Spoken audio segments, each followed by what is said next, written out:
Ladies and gentlemen, boys and girls, I'm the Gnarly Gnome. Happy Cinco de Mayo, one of those great holidays that we celebrate here in the United States more than the country that it comes from.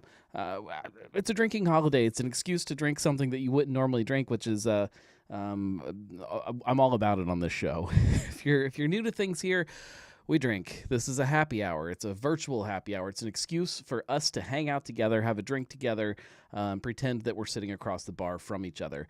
It's not a show though, so when the camera is crooked like this, it's okay. It's there's no rules, so I can't mess anything up. Supposedly, if we can fix it. That might have made things worse. No, that's fine. That's fine. Everything's fine. Welcome to the show. It is a live show, so if you're listening to this after the fact, join us any Monday night, sometime around 9:30-ish, because sometimes things get a little hectic around the house here, and we don't always start on time. Again, not a show, though. There's no rules. We can do these things. The schnappening. I went back and forth on this one. It is Cinco de Mayo, and I wanted to find everything tonight that I'm going to put into my mouth is going to be themed to Cinco de Mayo somehow. Somehow. Kind of. Not really. It's bad. I had a really wonderfully terrible bottle of Jose Cuervo in my hand, and I was going to do that for the schnappening, and then I was walking back to the studio and saw this one sitting there, and I thought, I'm already going to be putting myself through enough pain in this episode with these drinks. I want something that I know tastes good. And we tried this not that long ago on the show, but it was so delicious that I figured I'd go back to it. This is that Nixta. This is a licor de elote. It's corn booze. Like what I think I called it Mexican moonshine, I believe. And you can see how much I drank, and that was probably all on that episode, so it was good. Julia wants to know if I asked David to make a Cinco de Mayo cocktail. I did not. I went a whole different route, and we'll talk about what I did this time, which might be worse. might be. We will see as the show progresses. This is not going to be a shocker because, like I said, we did try this on the show not that long ago, and it was tasty. I always feel like it should be here, and it shouldn't. It should be here. I don't know. It should be. There we go. That's better. Nixta. Licor de elote. It's good. Mexican moonshine. Just tastes like corn booze with like a little bit extra corn to it. I think when I originally saw this in the store, I was expecting it to... That's going to be right in front of the camera. I don't know where to put anything. I don't know what I'm doing. I expected it to be... I don't know, maybe kind of thicker and like creamier or something. I don't know, like creamed corn juice. I don't know. I don't know what I was expecting, but this was not what I was expecting originally. I'm glad because this is actually delicious. Let's see. Eric says he's drinking a michelada with momos and municipal borracho. That's a good night. Josh, not drinking a theme, having West Side's Lorien Lager. That's a great beer, though. I do have that one chilling in the fridge. I keep meaning to drink it on the show one of these nights. Got a couple truths going on. And Julia with the West Side Tippa. That's a big one. All right. Cheers, everybody. Here's to Cinco de Mayo, I guess. The topics for this show, I had it all figured out, and kind of last minute had a couple things pop up that changed everything that I was going to talk about. So this will be a fun one.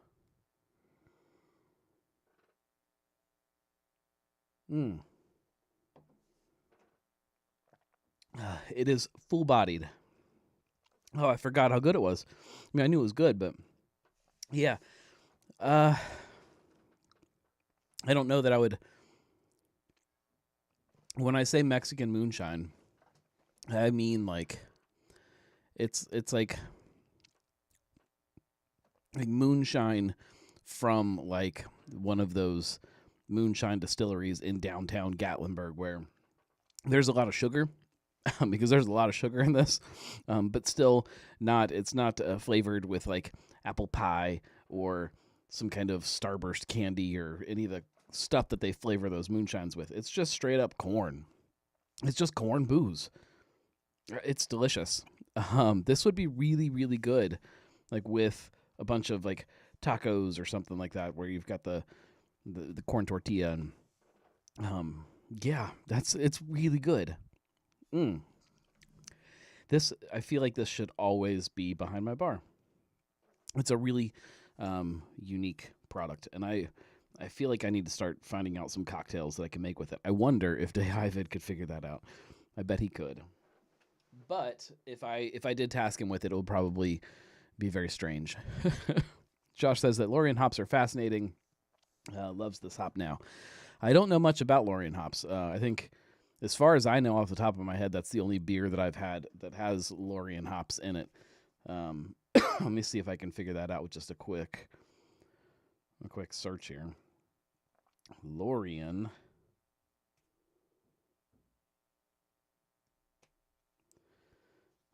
Let's see.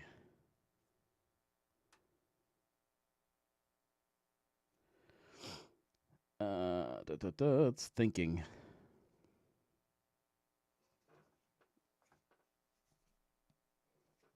I don't think so.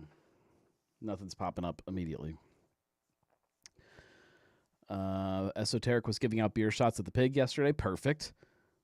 Josh says it's a proprietary hop from the Indie Hops breeding program. A lot of the fun, trendy hops are those proprietary things that you don't get anywhere else. Now, I'm not seeing anything in my notes about it, so I don't think there's any other beers that I can think of that I can think of, or my notes can think of, that have it in it. I'm sure somebody else has done it. I love this stuff. All right, that will be the best thing that I drink tonight. I anticipate. I do have an emergency backup beer should the need arise, and that is the Mexi Lime Lager Graf Lime from High Grain. If things go completely off the deep end and I need to adjust, which is possible. Josh says it's very floral, makes a good lager. Autocorrect, change it to lotion hops. You do not want those websites. It depends on the night. One thing that I've been drinking a few times lately that I found really interesting, not a hop, but the Fonio beers. I wrote an article about it. I don't know if we talked about it on here or not. Were you part of the local hops funding project they did in Monroe a few years ago? No, I don't know anything about it. The Fonio is a grain. It's like from my understanding, it's kind of like a couscous looking grain, like a real tiny little grain. They use it a lot like rice, and it has a lot of the same characteristics that rice gives to beer. From what I can tell from tasting both Mad Trees and Rheingeist's Fonio lagers, it's like this really great, like peachy white wine thing that it gives to the beer. It's amazing. I would love to try a beer that is made with nothing but Fonio, because I think it's an interesting grain. I don't think anybody around here is doing one 100%, but they have had some kind of around the country that have been. So I'm on a weird kick. I guess just because they're available, but I like trying things like that you can identify exactly which ingredient is putting off this flavor that you're tasting. Sometimes there's hops that I get confused about because I think I know what they taste like, and then I try a beer that supposedly has almost all of that hop, and I'm getting something completely different, and it's because some other little ingredient is pushing it somewhere else, and I can't really pinpoint that, and it gets very difficult. Which it's not a bad thing. It's still fun, but I really like being able to pick out individual things and then figure out how they play off each other. That's fun for me. Okay. Cinco de Mayo. We talked about Cinco de Mayo. Cinco de Mayo. We know that's not Mexican Independence Day, right? We let's get that just off the top here. It is to celebrate the victory of the Battle of Puebla. I think is that right? I guess I should. Yeah, Battle of Puebla on Cinco de Mayo, 1862. So not Mexican Independence Day. That is a completely separate holiday. Quit saying that, everybody. But yeah, it is celebrated in Mexico, but not in the same way we celebrate it here. It is a cool holiday. I don't know what war that was. Somebody can help me.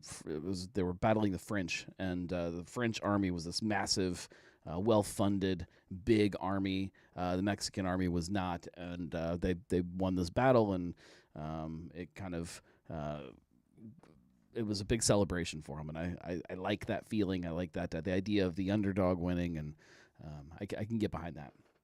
All right, we should open a drink before we move on into the topics of the night. I'm really not looking forward to this. I have 4 different things. All right, I'll start with what I think is going to be the best to the worst. We have, I was going to make a margarita or make a couple margaritas, and I thought that was too good, for lack of a better way of putting it. I don't think you guys always like seeing me make things that taste good. I think that this is more enjoyable for you. We have Cutwater's lime margarita, not just a margarita, lime margarita. I don't know if that means they give it extra lime. I don't know. We'll read it when we open it. That's number 1, lime margarita. I've had the Cutwater canned cocktails before, and they're pretty good. Okay, this chill or drink on ice. Okay, we're good. I do not have ice, but it is chilled. I also don't know this 12-ounce can. It's 12.5% ABV. If you're packaging a canned cocktail at 12%, why are you putting it in giant cans? For 12, I guess it's not a giant can, but for 12% it is. It should be a little can, a tiny can, tiny cans. Okay, that's probably going to taste the best. Up next, I've never had any of this brand before, but it looks like a proper canned cocktail, but again, just a huge can for what it is. This is 10% ABV. Why is it in a big can? Okay, this is Club Tales, a sunny margarita. I don't know what makes it sunny, but okay, sunny margarita. Okay, that's number 2. That's my anticipation is that's going to be the second best tasting one. I'm already dreading this decision. All right. I'm ashamed at how I'm placing these last 2, but we have this massive can, Ritas. So this is Bud Limerita, I believe, right? Did they rebrand this Ritas? Are they just Ritas now? Ritas Limerita. This is Bud Light Limerita, right? I don't even know anymore.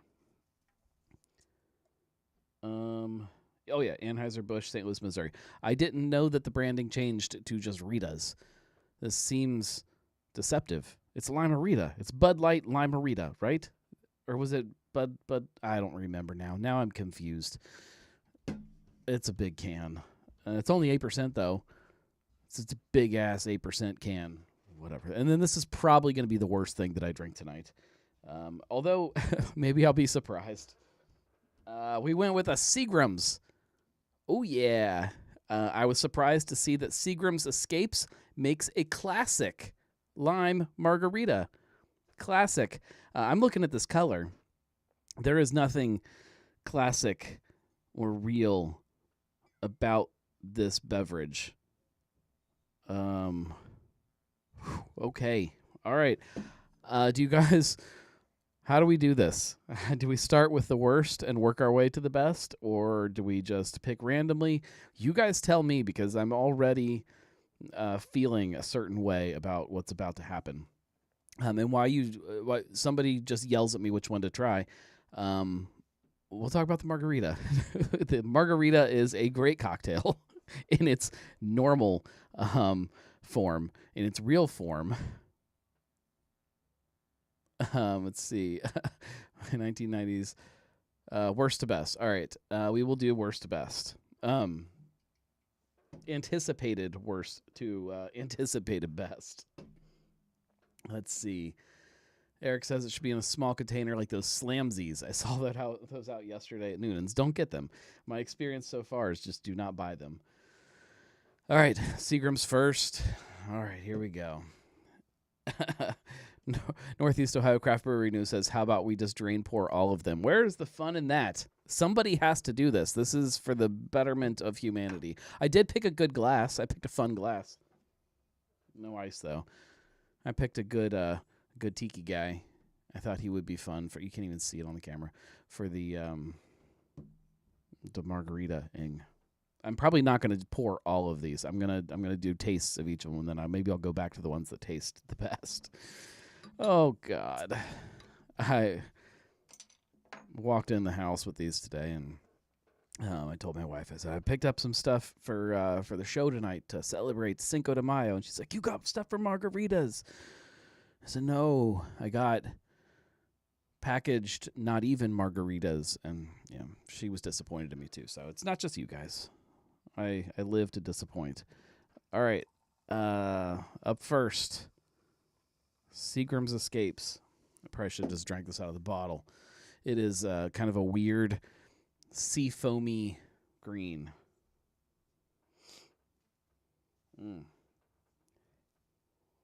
It smells like it smells like fake. It is made with natural flavors. It does not say it's made with natural aromas. It's a malt beverage with natural flavors added. Contains all kinds of dyes. 3.2% ABV. It's not even going to get you drunk. There's nothing redeeming about this. Maybe it tastes great. All right, let's. Man. Class. This is nothing. Every person who originated the margarita, and there's many that claim to have originated it, is going to roll over in their grave here. This is not a classic margarita.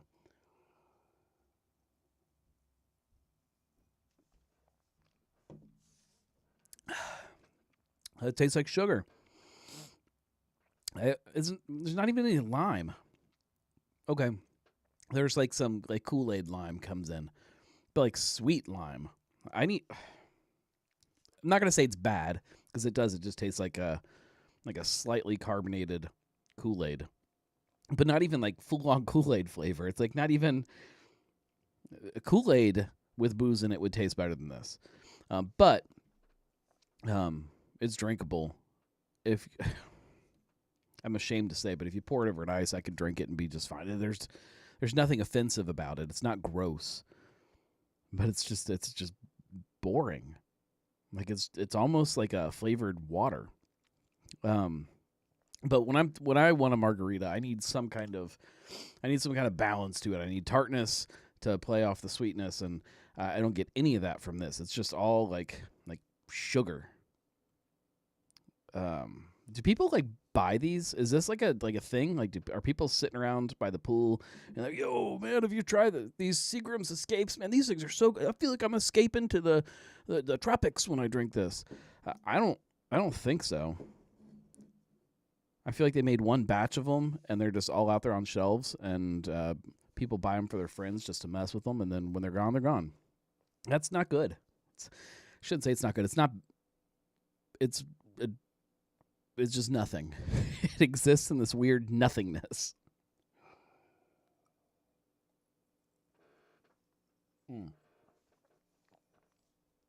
At least it goes down fast in its nothingness.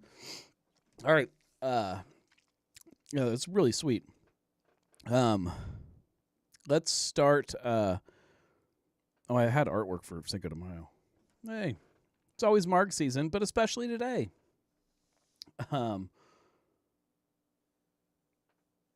Zach says it's common had a delay on his end. Why post? It always has a delay. You won't see it until a little bit after you post it. He's having a paint me like one of your French bread pizzas from Hoofhearted. The can art is fantastic. Hoofhearted does great can art. That bottle art was terrible. This can art, also terrible. At least it has pictures of limes, so I'm anticipating that this one will have some kind of lime flavor to it, right? Anheuser-Busch wouldn't let me down, right? I have had this at some point in my life, Limerita. All right, we're going to pour a healthy pour this one because I feel like it's probably going to be okay if you like that sort of thing. The fizzy head just goes away completely in like 2 seconds. Oh, man. And it smells... God, it smells... Oh, I don't even want to tell you what it smells like. But I will. It smells like the bathroom of a bar on Cinco de Mayo. Like at the end of Cinco de Mayo. Like if you're at a bar where there's a bunch of people, they're like, hey, we're gonna celebrate Cinco de Mayo. And they go too hard. And this smells like what happens afterwards. It's not good. So while I fight my way through this, we will switch topics and we'll talk about the World Beer Cup because that is proper beer. That's the stuff that I should be drinking on this show, not Limerita. Oh God, I'm gonna get into it.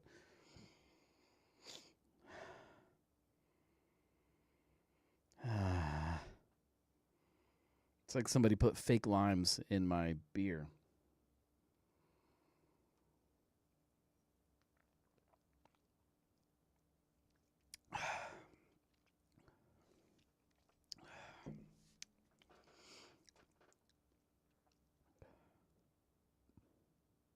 It's better than the Seagrams. There's just a touch of tartness, but not really. It's sweet. It's like a mixture of a bad margarita and beer. Not a good margarita, you go to like a really bad Mexican restaurant and they bring you this big sugary margarita. If you took that and you mixed it with Bud Light, that's what it would taste like. Zach wants to know if I've had the beer Pringles yet. No, not yet. As soon as I get to the grocery store, it's on my list. But no, I've not had them yet. World Beer Cup. It was a big year for Cincinnati. Ohio did great. Ohio, I didn't write it down. Ohio brought home, 11 medals, I think. Let's see. World Beer Cup. 11 medals from Ohio, with 5 of them from Cincinnati, which is great for Cincinnati. And then an additional 3 if you say Fatheads. Fatheads had 3 more medals. So 8 of the 11 medals came from Cincinnati and Fatheads. Northeast Ohio Craft Breweries News says 8 medals. I don't know. I've got 11 written down. Zach says Third Eye in there again. Yeah, I'll talk about all of them here. Let's start. We'll start with Third Eye. Third Eye brought home a gold for their Scotch Ale, Higher Consciousness. 8 plus Fatheads.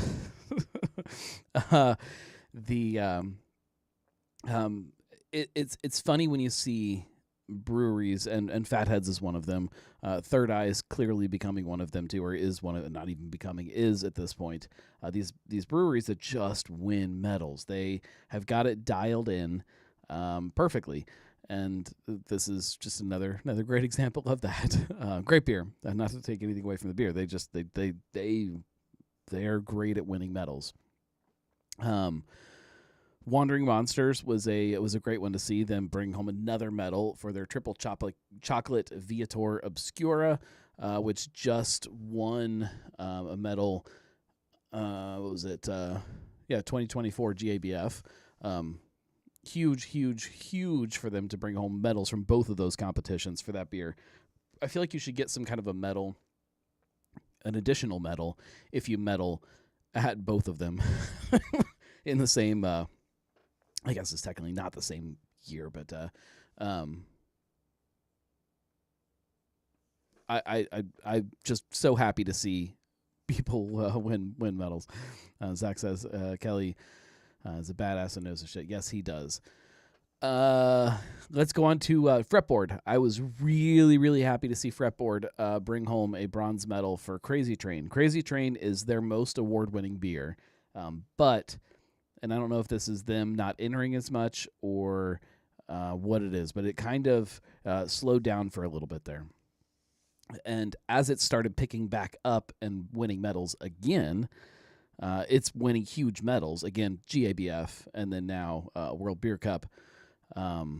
It's huge for them. Since like 2020, it's kind of started snowballing again, and that beer is returning to the medal stand. They don't have medal stands, but you get the point. It's medaling, it's winning. Great beer, especially it's been around forever. I believe I'm going to say the end of 2017, 2018, 2020. I don't know. It's probably in my notes. Let's look. Let's see. No,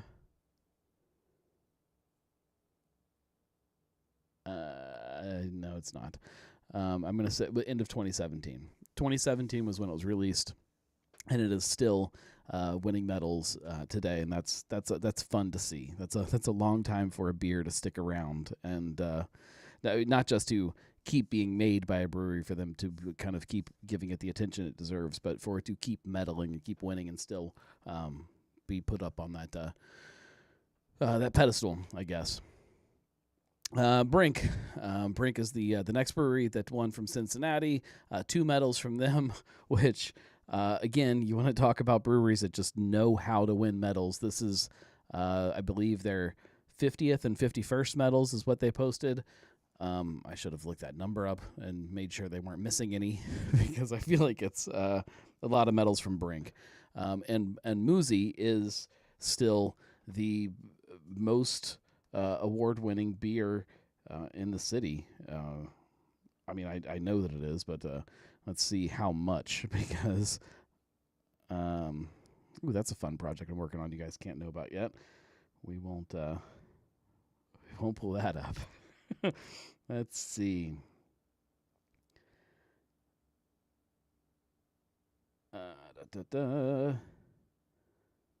Oh yeah. By far the most award winning, and I can't refresh the table to update it, but it had 14 medals, and I think that's before this one drops in there. Has Urban Artifact won anything? Yes. Urban Artifact has won 33 different medals in different competitions. I don't know if this is going to let me sort by brewery here. Oh, I have to hit this. Hang on. We'll get it here. I'll figure this thing out. Yeah. Oh, definitely. Yeah. Nothing at like.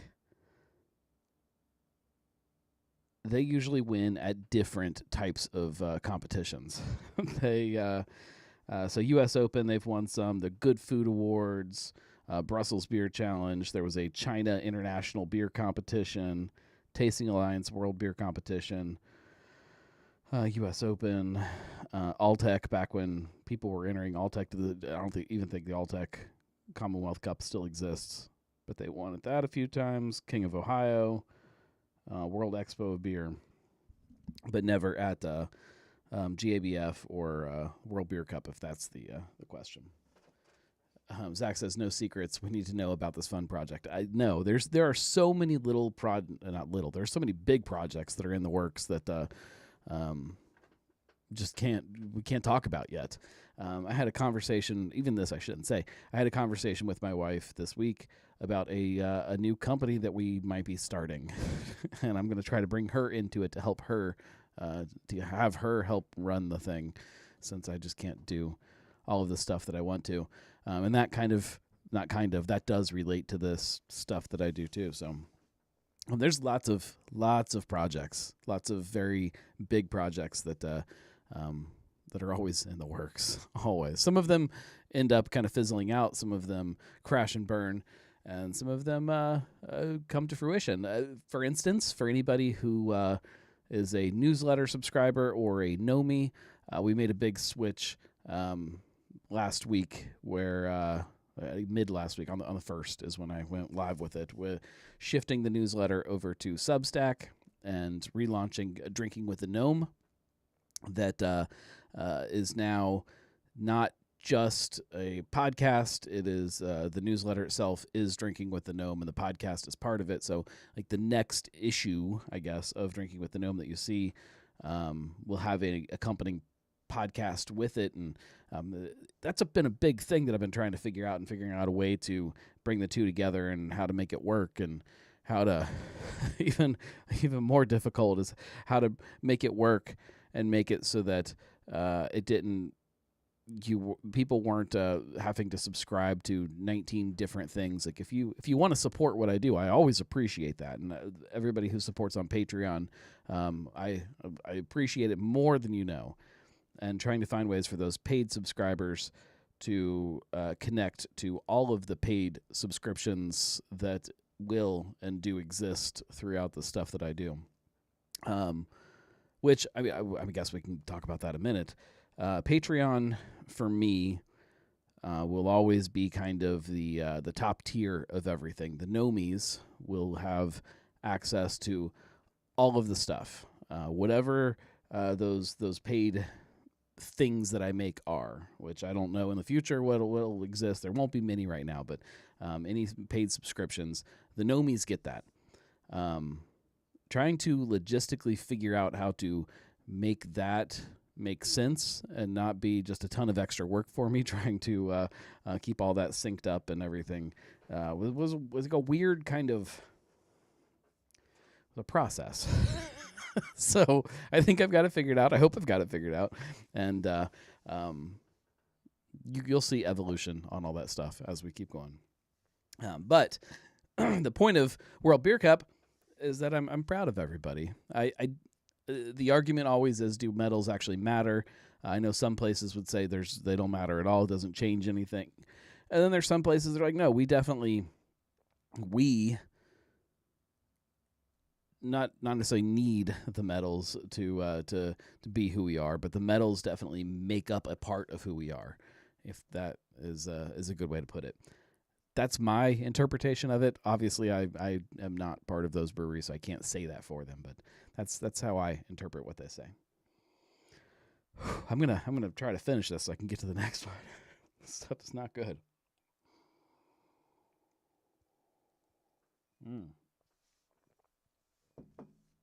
It is better, I assume, than anything that's back here in the bucket of misery, which is still there. I don't know if you can see it on the camera right here where I'm pointing. That's the bucket of misery, and it's still full. I should have just thrown these in there and put them in the mix. Zach says, involving beer. Yeah, we'll say yes. Involving gnome. Moving on. This is not great. Oh, I just messed that up. Hang on. I have too many things going on. Okay. Oh, this is a new addition to what I was going to talk about tonight. I was not planning on talking about this, but it popped up on social media or on a website. Rheingeist non-alcoholic beer. I've been hearing both rumors and maybe some insider information about this project from them.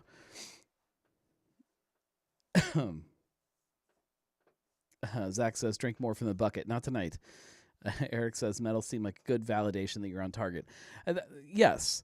And it also, I can't help but believe that to some level, if a person is like, hey, here's a list of breweries that I haven't been to before. And here, we'll put that back on. Here's a list of breweries I haven't been to before. This one I've never heard of, but it's new, and I'd like to try it. And here's this one that I've never been to before, and they've won 14 different medals in the last 2 years. I can't help believe that they're not leaning towards the one that's winning medals that people are saying is great. That has to factor into people's decisions. But I don't know. That's my take on it. Non-alcoholic. Okay. Let me put this out there. I've had a bunch of non-alcoholic beer over the last few years, and most of it kind of sucks. It just doesn't taste good. Not only does it not taste good, it tastes nothing like actual beer. There's a lot of just mediocre to bad non-alcoholic beer out there. With that being said, there is some that shows a ton of promise of being really close. There are some that it's hard when they are trying to replicate a existing brand because you have an expectation then for what that is supposed to taste like. And if it doesn't hit that perfectly, then you're just kind of disappointed. But if you create a brand that is its own thing, and it is one of those non-alcoholic beers that actually kind of tastes fine, you might have a winner on your hands. And that looks like what they are doing here. Rheingeist, forget Cincy Light in the middle, the lime Cincy Light. We knew that was coming. That's not a shocker at all. But the two on the end, the Ghost Pills and the Ghost Haze, these are their two non-alcoholic beers that they've announced. One, obviously a Pilsner. One, a hazy IPA. I'll say it. I'm kind of freaking excited about this. I think Rheingeist doesn't do things bad, and I that's a big statement. I recognize that. They've done things that maybe I don't always agree with, as far as kind of products that they release or whatnot, but I trust everything they put out. I trust that everything that they release is something that they are willing to put their name behind. And at that, I think that these are going to be great. I'm actually really, really excited to try these. I will do everything in my power to get them as soon as I can and to try them. Probably not on the show. I'll probably do it in a bigger video or something when I do finally get to try them because I'm so excited about them. But I'll probably try them on the show too. Who knows? It's more fun to drink crappy margarita flavored things. Josh says Athletic is shaking in their boots. Maybe. Athletic has a big portfolio of different non-alcoholic brands, and they've got that working for them. And they are a big company at this point. I don't know that they're worried. We also are. It should be pretty. Well, I don't know. I don't know what Rheingeist's plans for the future for how big their brewery gets or how far they want to grow that brand nationwide. I assume that they have no limits on that, but I don't foresee them growing a non-alcoholic brand nationwide anytime soon. I think, like their other brands, it's going to stay pretty local. But I could be wrong. I could be very wrong on that. If non-alcoholic beer is growing the way that some people are saying it's going to, or saying it is, there's no reason this couldn't end up being very big. But it's going to be in my house. I can tell you that. Marco says Athletic is big, but not nearly the best tasting non-alcoholic options.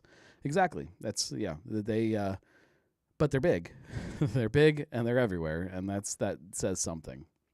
and they're on draft.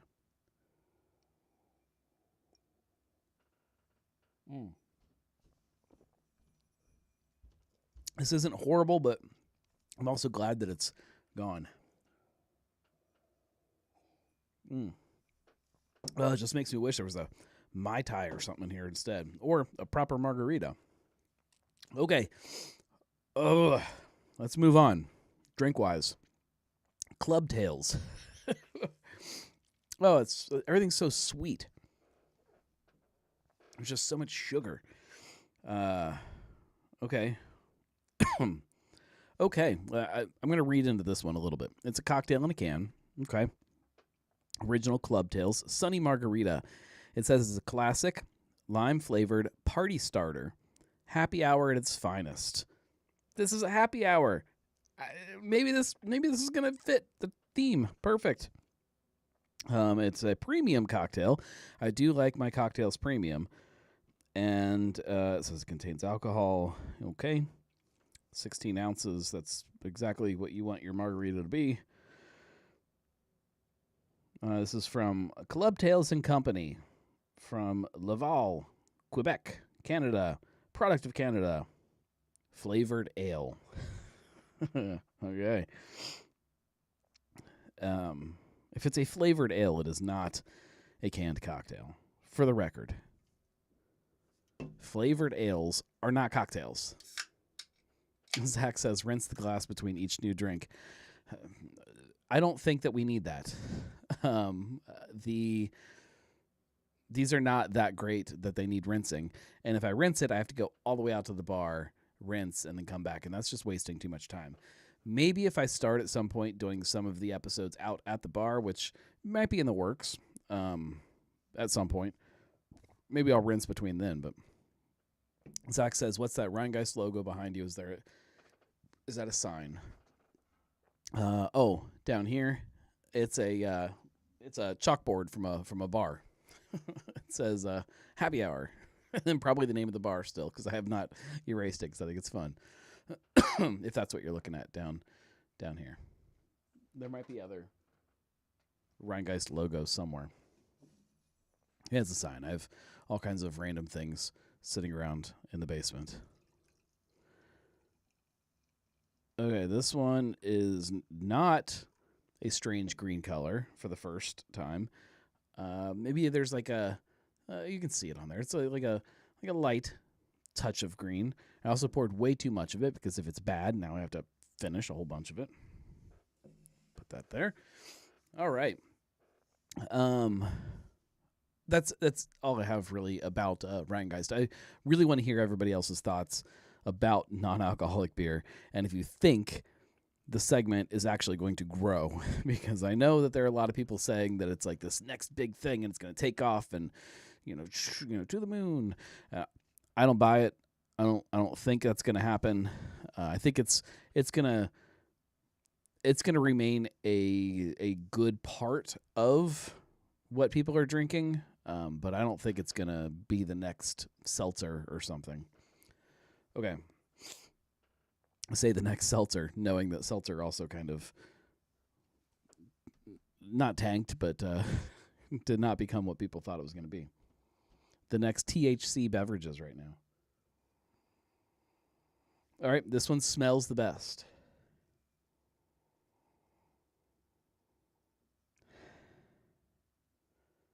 It still smells like a malty drink, though. It doesn't smell like a fresh cocktail. I want like fresh lime juice and something that's bold and bright and smells like real things. This is not smelling real things. All right, let's try it.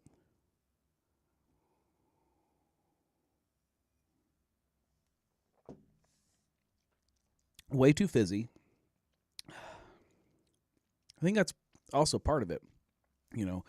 Margaritas aren't fizzy. They're not fizzy drinks. And so I don't know why, if you're making a canned cocktail, it has to be fizzy. Okay. It's fine.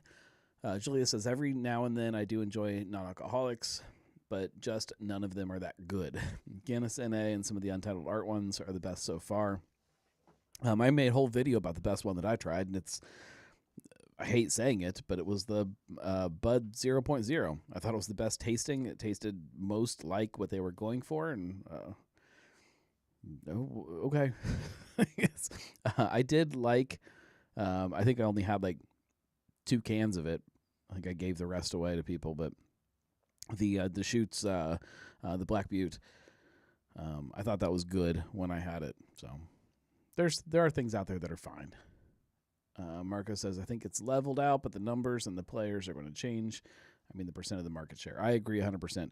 Athletic right now is dominating the market, and I think that if local players can find a way or find a partner or find some solution to get their product tasting good, every market should have their own local non-alcoholic options.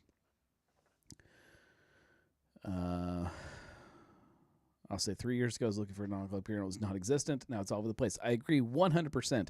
I would say within the last 4 to 5 years, I've really seen a massive change to that. Zach mentions the Sam Adams ones. They're good.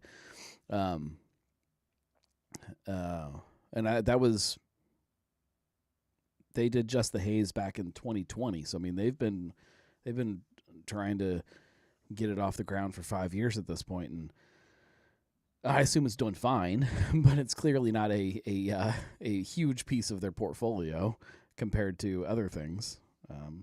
So there's still definitely people drinking it, but when are we drinking them? How many of them are we drinking? We're never going to drink them in the same quantity that we drink beer.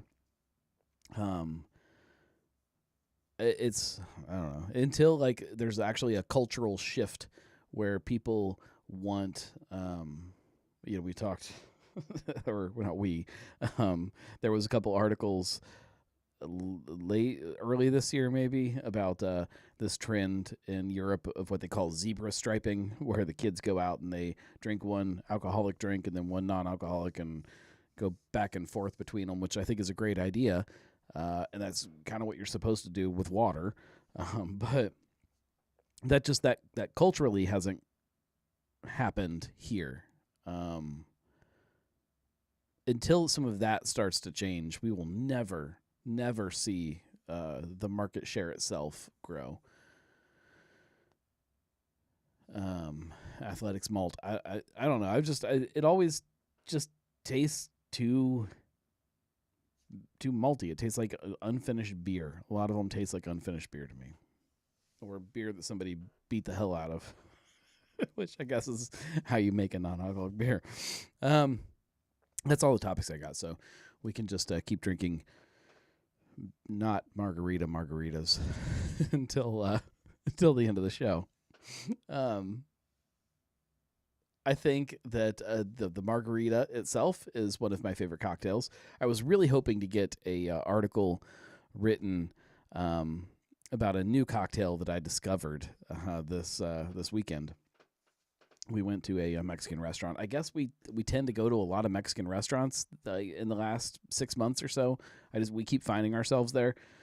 We finished with we had dance recitals this weekend. Both my kids are in dance, and so we have these big dance recital weekends where all weekend you're just sitting through show after show after show. My niece is in it too, so we get to sit through all of these shows.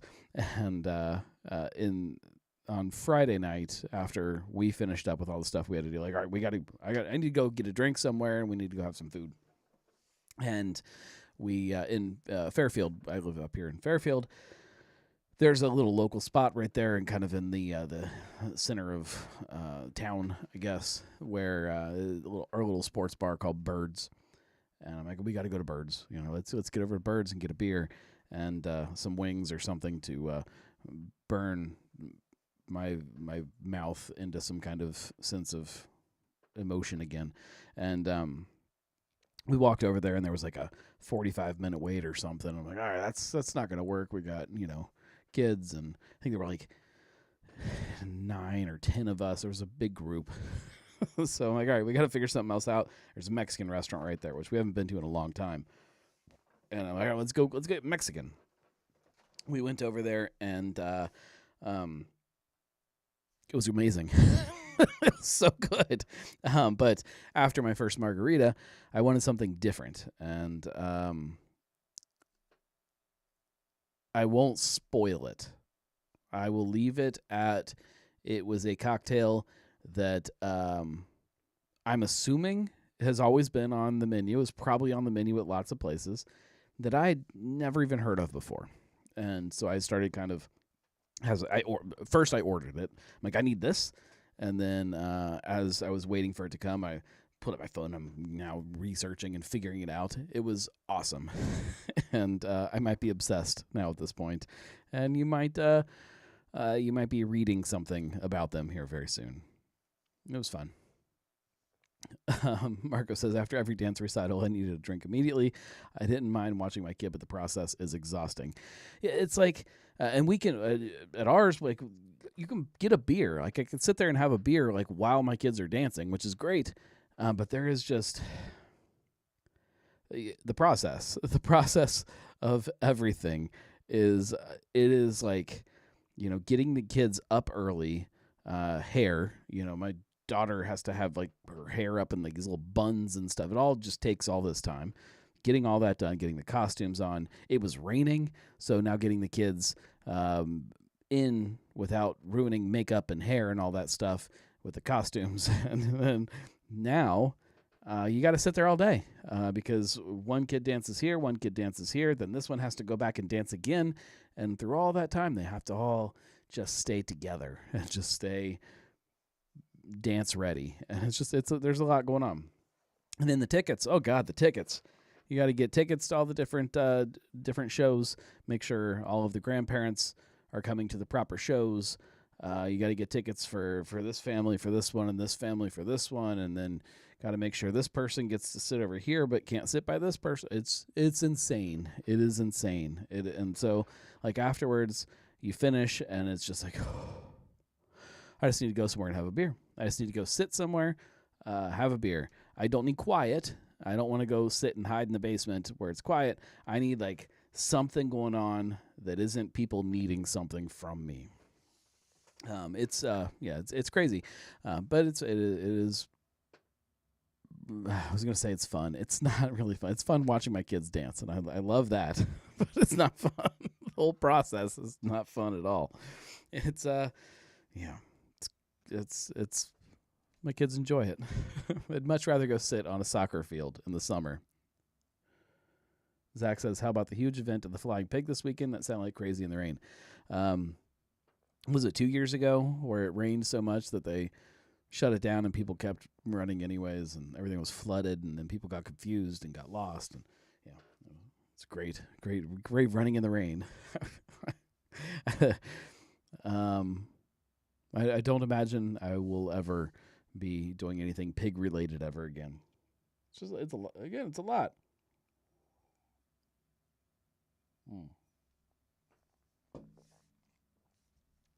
None of these have satisfied like the margarita urge.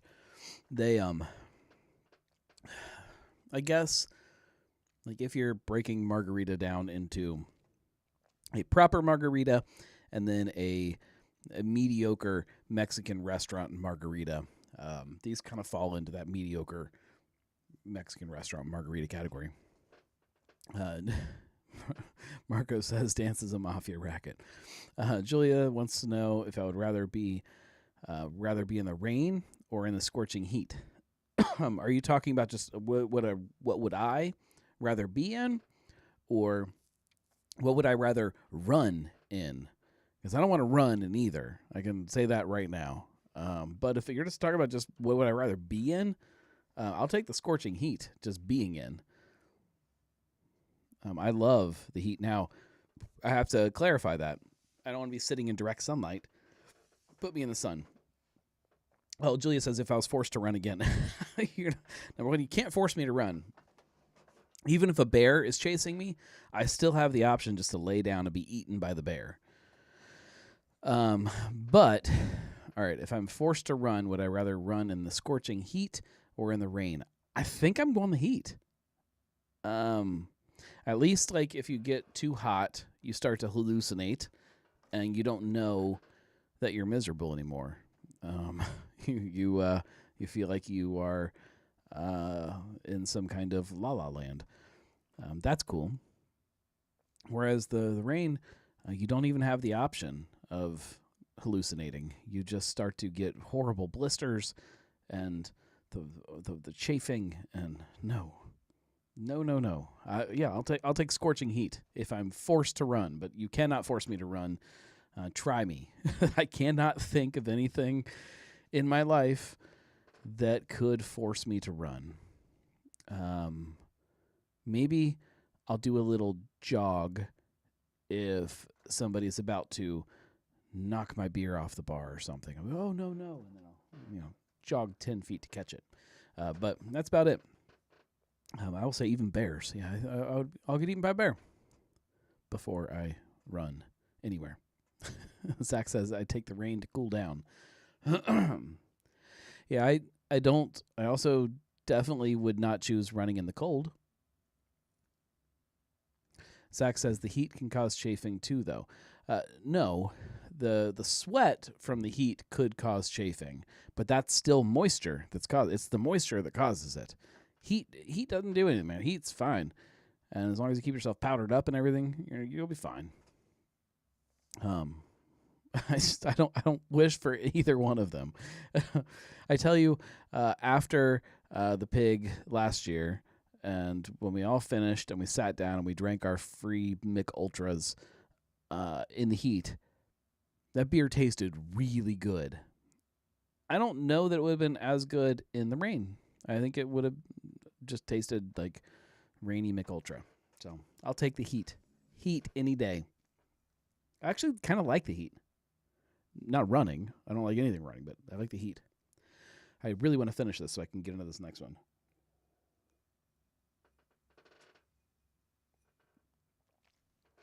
Okay. It wasn't good. All right. Here's the one that I'm most excited about. Saved the best for last. I hope. I wonder if this one's carbonated too. Josh says, drinking a Mick Ultra in the rain sounds like the most depressing scene ever. Sounds like a country song. This one does not seem as carbonated. It is carbonated, but not as carbonated. Actually, it might not be carbonated. Okay. We are heading in a good direction. Ooh.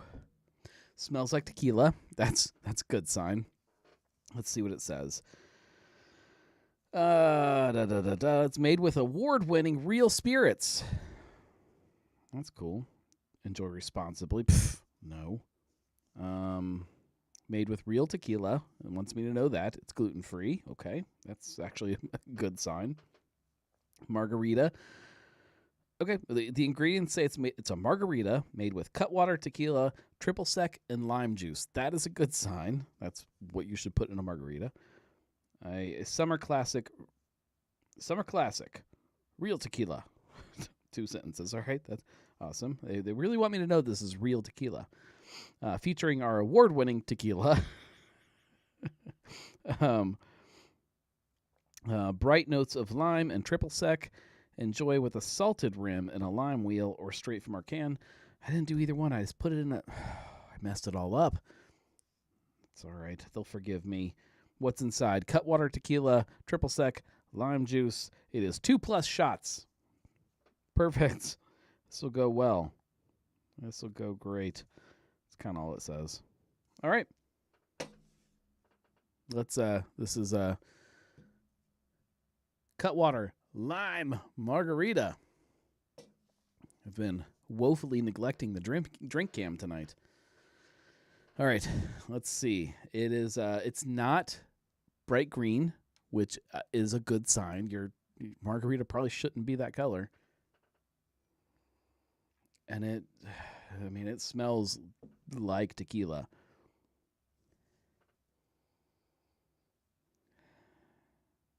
I'm not getting a lot of lime.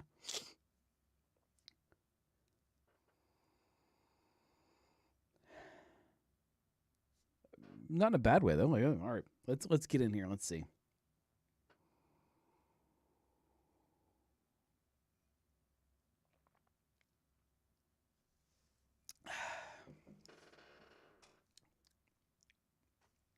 Okay.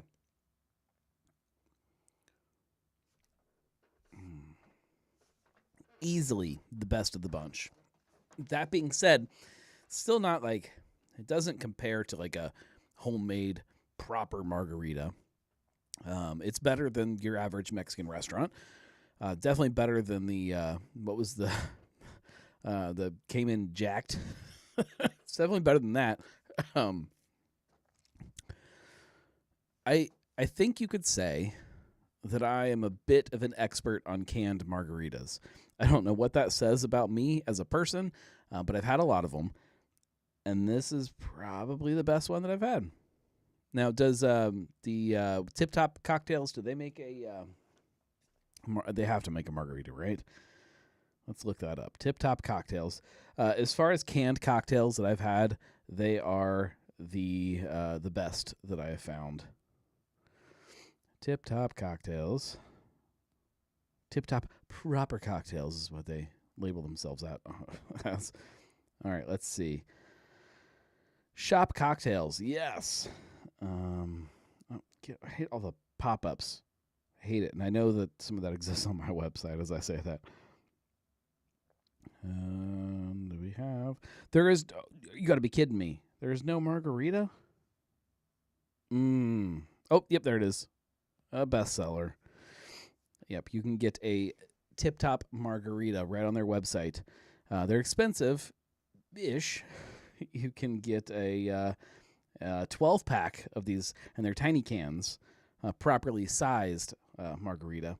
You can get a 12-pack for $65.99 on their website. It's worth it. It is 100% worth it. You can get a 4-pack for $25. Their cocktails are great. Marco says, I have some mezcal. I might have a pour. I might do that too. I might also just drink some liqueur de elote. I might also mix all these together, dump a bunch of tequila in it and some ice, and then bring it up to my wife and pretend that I made her a cocktail and see what she says. That would be fun. It would be a good video. I've been struggling a lot lately trying to find time to make my own videos. I had this this plan this year that I was going to make more tasting videos on YouTube, and I have a whole list of things to make tasting videos with, and the bar right now has has towels hanging on the bar stools. I don't know why towels are hanging on the bar stools, and has a bunch of there's 3 or 4 6-packs that need put in the fridge, which means I need to rotate the stuff that's in the fridge to the front and get that in the bag. It's a pain in the butt, but it needs to go in there. And then just a bunch of dishes and just random stuff just sitting everywhere. So I can't record any videos until I get that done. It's a lot. I also need to we have the sink in the laundry room is leaking, and I need to fix that. There's just lots of little things. It's fine. All right, let's wrap this up unless anybody has something pressing that they think we should talk about, because we're a little over an hour, so that's a show in theory.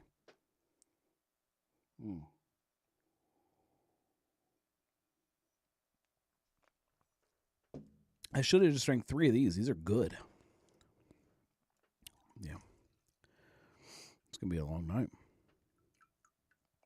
I have a theory, though. If you're recording a podcast on Cinco de Mayo from your basement, if you don't wake up in the morning with a hangover, you probably did something wrong. It's a working theory, I guess. I just made it up. But I think I'm gonna hit it. Should we do an after show tonight, or should we wait until next week to do an after show? You guys tell me. The Gnomies that are out there, because after shows only exist for the Gnomies. It's a special perk.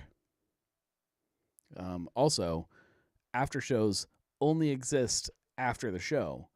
If you don't watch after the show, is gone, and you missed out. That's kind of the way it works. It is a live perk. Marco says, let's do it. What Marco says goes. So if you are a Gnomie, and that goes for any of the Gnomies, not just the paid Gnomies, if you're a free Gnomie, that's fine. We welcome you too. We'll do an after show after the show. All right. I'm like knocking into things now. I'm clearly there. This pile of cocktails did it. Thank you guys for hanging out. I appreciate all of you for making the Weekly Pint be a thing. And it will continue to be a thing. It'll keep kind of growing, keep evolving, keep hopefully at some point getting back to beer. I didn't even get to touch the one beer that I had. We'll get back there. We'll try to work in like real drinks at some point. And this kind of fuels other things too, and this spurs other ideas that I have. So the show is important for lots of different reasons that may not always be as obvious as me just getting drunk on canned cocktails. So thank you guys very much for supporting this and what I do. If you don't support and you want to, go to thegnarlygnome.com/support. You can sign up for free on there and get access to lots of exclusive things. I don't have an easy link for the Substack yet, but it's coming. And you can get access then. Go to Substack and just look for the Gnarly Gnome. And there's some cool stuff over there too. Lots of exclusive articles, some other paid exclusive articles are coming too over there that'll give you things that don't necessarily appear on the blog, or things that don't appear on the blog right away. They'll be there later. You get it there first. And then the podcast. I haven't tried it yet, but I think there's a way to embed the podcast on Substack, I think. So we'll do that, and you can get it all there. Drinking with the Gnome is on Substack right now and other places. It's very confusing. The point is, I appreciate you guys, and we will we'll be back next week. We'll do this again. Probably not this. We'll drink a beer next week. How about that? I'll see you guys. Thank you very much. I appreciate you. There it is. Substack.com/@thegnarlygnome. Look at that. It works. Cheers, everybody. Thank you.